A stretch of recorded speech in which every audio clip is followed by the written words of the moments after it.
NC State against Clemson. This is a line that I bet on the opening line. I did bet NC State when it was at plus 17. It's since dropped down to about 16 or 15 and a half. And I gave that as a lean in the Low Shack in the Bag shows, not an official pick, but we know that NC State traditionally plays Clemson very, very tough, very, very tight. And this year's NC State team, you know, they lost a lot of talent to the NFL. It was maybe looking like it was going to be a down year for them, but statistically, they're looking better than ever. Catching a big number here. What do you like here, Joe Gavazzi? Well, the question must be faux or faux real. These are a couple of undefeated teams coming in here. NC State at 5-0, Clemson is at 6-0. Who comes out of this with that first loss and looking a little phony? Now remember, Clemson can still get the win, but not beat the spread. And I think that's exactly what is going to happen here, as I'll be siding with the NC State Wolfpack in this. Well, Swinney made his point in the last game 2 weeks ago. A lot of people questioned, you're going to put in a freshman quarterback here rather than a guy who's led you to the playoffs the last couple of years. That doesn't make any sense, Dabo. Well, they came out and proved that what he said was for real. Only 63-3 over Wake, in which they rolled up nearly 698 balanced yards. Not too many people are going to fade them here this week. But that's the thing to do, in my opinion here.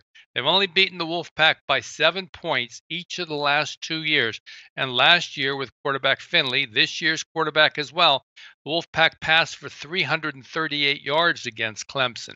Now that's meaningful because let's flash forward to this year when the two teams that Clemson has faced, Texas A&M and Syracuse, took them to the wire with just such a passing offense. As we've discussed on this show, even if there's an Achilles heel for Clemson, it is that secondary, that passing defense, and I think that could well show up here today. Now, neither of these teams have really played a hard schedule, especially NC State, but they do have a defense allowing just 17 points, 341 yards, and only 3.7 yards per rush. In addition, let me throw out an 82% technical angle for you, and that's playing Game 6 undefeated road dogs in this price range. A very strong situational play. Make it NC State for me, backed by both technicals and fundamental plays. All right, sounds good. There was actually a recent line move that happened very recently. It didn't catch. A big line move back in favor of Clemson. Like I said, I bet this one at NC State plus 17, and I gave it as a lean when it was at 16.5. It's now back up to 17 or 17.5 at some places market-wide. So, Joe Gavazzi, we will credit you line shopping here at SBRodds.com. with NC State plus 17.5, minus 110. That is a market line right now. The market is split 17 or 17.5. Ian Cameron, you know, I'm also thinking about the NC State team total over here because, as Joe Gavazzi said, this is a very, very impressive passing game that NC State has, and Clemson is vulnerable defensively. So I'm not exactly sure what Clemson's going to do offensively, but I have to think that NC State will at least put up 20 in this one. Recent market move in favor of Clemson. What's your take on this one, Ian Cameron? Yeah, NC State's shown me they're not going anywhere this season. I mean, I think for the most part, I thought their defense would step down a little bit this season, but their defense has maintained good play so far. Ryan Finley's a senior quarterback. You know, I don't think going into Death Valley is going to shake his boots whatsoever. His numbers have been tremendous to this point. 69% completions, 10 touchdowns, 3 interceptions. Great numbers for him. Trevor Lawrence has been good. I mean, that's going to be a challenge for this NC State defense facing Trevor Lawrence, and he's had a great season as well. He got injured, of course, that game against Syracuse, came back, and obviously showed in the Wake Forest game he's good to go, and he's a force at the quarterback spot. But you look at Clemson, their two toughest foes this season, they gave them everything they could handle. Texas A&M, Syracuse, 2 games that went right down to the wire. Clemson life or death to win both of them. Clemson's had a tough time with NC State in terms of winning by margin against them the last 2 seasons, as Joe Gavazzi mentioned. So I'm right in line with everybody else here. I'm looking at NC State plus these points. I think they're very capable of hanging here on the road. I'll make that an official play for me. Wow. All right. Ian Cameron's going to take NC State as well. That's the way I was thinking.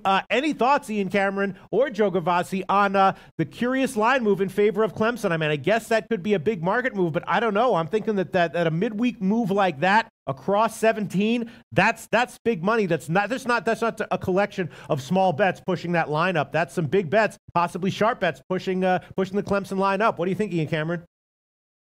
Well, there is a long-term angle in college football where undefeated road underdogs that are undefeated are a long-term, I think, losing proposition in a lot of situations, which may be indicating why some people like Clemson here in this spot, fading NC State in that situation. But from a matchup standpoint, I think NC State is a team that can take advantage of one of the things Clemson's a little bit suspect in, and that's their pass defense. They've got one of the best D lines in college football. But if you look at NC State's profile this season, Gillespie's a solid running back, but most of their production offensively is through the air in the passing game, and I think that's where they might be able to attack Clemson a little bit. I also lean to this game over the total, actually, because I still think this is also the game where NC State's defensive step back, it hasn't shown up yet, but this could be the game where we finally see NC State give up some yards, give up some points. Yeah, great answer. I hit Ian Cameron with a tough question, and he's got an answer for it. I was also thinking about the over as well.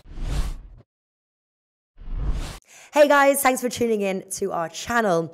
Now, we've put a lot of work into producing all these free videos, so please help us out and keep all our content free for you forever by simply liking, sharing, commenting, and subscribing.